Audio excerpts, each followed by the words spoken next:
Eva, Oui. c'est votre zapping du lendemain. À quoi ressemblent les programmes de ce soir? À une somme de découvertes et d'émerveillements, je vais y arriver, quand la science rend le monde plus beau, sur France 5 notamment, avec un documentaire intitulé Le mystère Cléopâtre, dont les archéologues cherchent toujours la tombe.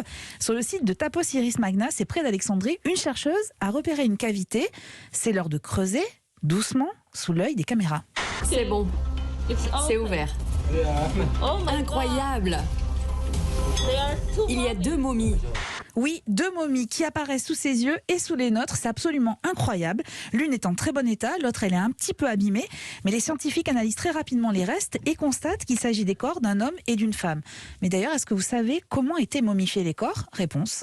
On va laisser pendant 70 jours le corps s'assécher dans une croûte de sel pour enlever toute l'humidité qu'il y a à l'intérieur de manière à ce qu'il ne pourrisse plus. La dépouille est recouverte de résine ou d'huile parfumée.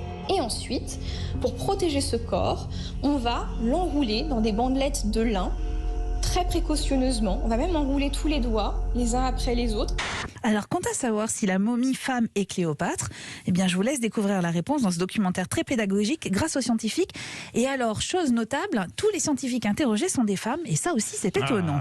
Sur Ushuaïa TV, Science et Émerveillement font bon ménage aussi sur un sujet pourtant plutôt anxiogène, le changement climatique. Il faut écouter Hubert Reeves, Frédéric Lenoir et ces tas de scientifiques québécois, pour la plupart, parler des merveilles de la nature. Alors certes, la planète est dans un sale état, sa détérioration est plus rapide que prévu, mais il y a encore de l'espoir. L'astrophysicien Hubert Reeves y croit. Selon lui, nous devons prendre conscience de l'interdépendance de tous les êtres sur la Terre. Un chef en Onondaga disait « Quand on agit, il faut essayer de prévoir les résultats, les effets de notre action sur la 7e génération à venir. Et ce n'est qu'à ce moment-là qu'on va prendre les bonnes décisions. » Des témoignages positifs, rafraîchissants, des images sublimes de la faune et de la flore, c'est le combo parfait pour rêver et s'interroger sur le monde. Un monde que certains ont choisi de quitter pour aller voir si ailleurs une planète est habitable. Encore faut-il trouver ces terres à conquérir, et c'est la mission de Cooper. Nous devons affronter cette réalité. Rien dans notre système solaire ne peut nous aider. Maintenant, vous devez m'expliquer votre plan pour sauver le monde. Nous ne sommes pas censés sauver le monde. Nous sommes censés le quitter. C'est à cette mission que vous avez été formés. Professeur, j'ai des enfants. Allez les rejoindre et sauvez-les. Je reviendrai.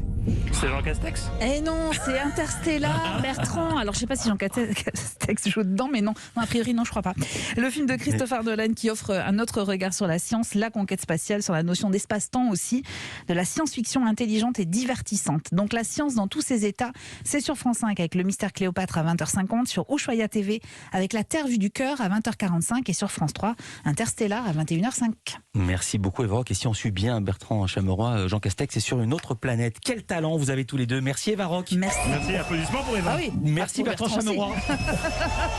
Nature, les applaudissements qui s'arrêtent comme ça, mais on dirait du Lego.